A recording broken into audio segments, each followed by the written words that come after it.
ఓం ఓం శ్రీమాత్రే నమః. శ్రీ లలితా సహస్రనామ స్తోత్రం 120వ శ్లోకం. హృదయస్థా రవిప్రఖ్యా త్రికోణాంతరదీపిక దాక్షాయణీ దైత్యహంత్రీ దక్ష యజ్ఞ వినాశిని. హృదయస్థ అలౌకికమైన భావనా గ్రంథి మన హృదయం. శరీరం లోపల ఉండు భాగములలో గుండె అత్యంత ముఖ్యమైనది. జీవభావాన్ని ప్రకటిస్తుంది. గుండెయందు అంతర్గత చైతన్య స్థానమే హృదయం. సర్వమును మననం చేయుటకు, వివేచన చేయుటకు తోడ్పడుతుంది. పరాతత్వ ధ్యానమునకు కూడా కేంద్రంగా ఉంటుంది.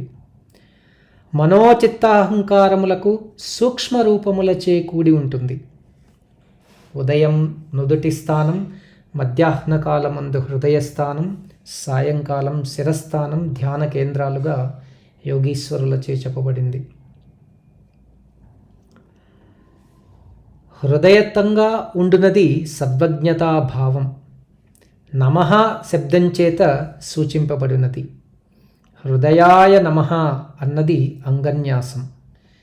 పరాతత్వం సర్వత్రా వ్యాపించినదను సర్వజ్ఞతాభావమునకు రూపైన అమ్మ హృదయస్థ.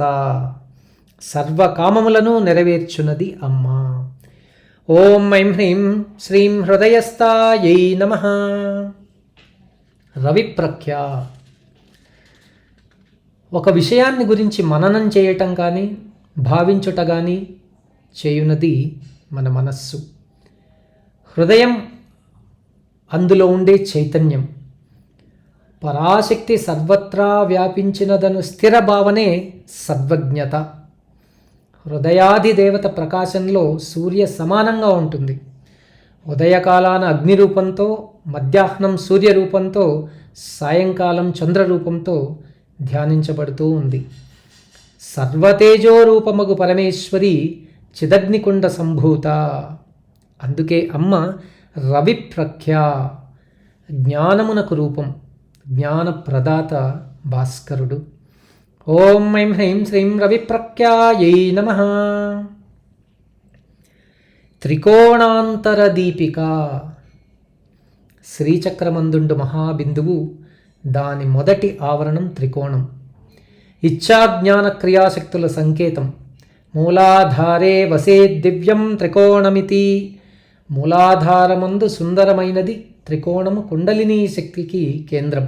అనంత శక్తిమయం, సర్వతేజోమయం. తేజోమయ రూపమే అస్త్రదేవత. షట్ అను మంత్ర పల్లవ రూపిణి. సర్వమును కాపాడునది. త్రికోణ మధ్యగతమగు మహాతేజోమయమును అస్త్రాయ ఫట్ అను అంగన్యాసముగా చెప్పబడింది. తేజోమయమగు మహాబిందు రూపమగు కుండలినీ శక్తియే పరాశక్తి. ఆమెయే త్రికోణాంతర దీపిక. ఓం ఐం హ్రీం శ్రీం త్రికోణాంతర దీపికాయై నమః. దాక్షాయణి. దక్షుడు ప్రజాపతులలో ఒకరు. దక్షుడు ప్రజా విస్తరణకై బ్రహ్మచేత సూచింపబడి నియమించబడ్డాడు. అతని కూతురే దాక్షాయణి. పరమేశ్వరుణ్ణి వరించి పెండ్లాడింది. దక్షుని కూతురిగా అవతరించిన పరమేశ్వరి దాక్షాయణిగా పిలువబడింది. ఓం ఐం హ్రీం శ్రీం దాక్షాయణ్యై నమః. దైత్యహంత్రి. నిద్ర, సోమరితనం, డాంబికాది గుణములు అజ్ఞాన స్వరూపాలు, అసురీ ప్రవృత్తులు. అసురీ ప్రవృత్తులను కలిగిన వారు అసురులు. భండాసురుడు, మహిషాసురుడు మొదలగు వారు అసురులు. గర్వము, మదము, తామసము, క్రోధమను గుణాదులు ద్వైత ప్రవృత్తులు. ద్వైత ప్రవృత్తులను అనుసరించువారు దైత్యులు. వేదమునందు, బ్రహ్మానందానం అనుభవమునందు విద్వేషులు. అసురీ ప్రవృత్తులను, ద్వైత ప్రవృత్తులను అణచి సాధకులను సంస్కరించి సాధనకు తోడ్పడునది పరమేశ్వరి. పరతత్వానుభవాన్ని కలిగించున్నది అమ్మ. దైత్యులకు బండాసురాదులను సంహరించినది కావున అమ్మ దైత్యహంత్రి. ఓం ఐం హ్రీం శ్రీం దైత్యహంత్రై నమః.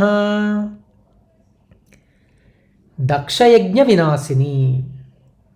ఈశ్వరతత్వం అన్నది పరమోన్నత తత్వం. దాని రూపమే పరమశివుడు. ఈశ్వరతత్వాన్ని మరచి అహంకారి అయిన దక్షుడు నిరీశ్వర యజ్ఞమును చేసి శివుణ్ణి అవమానిస్తాడు.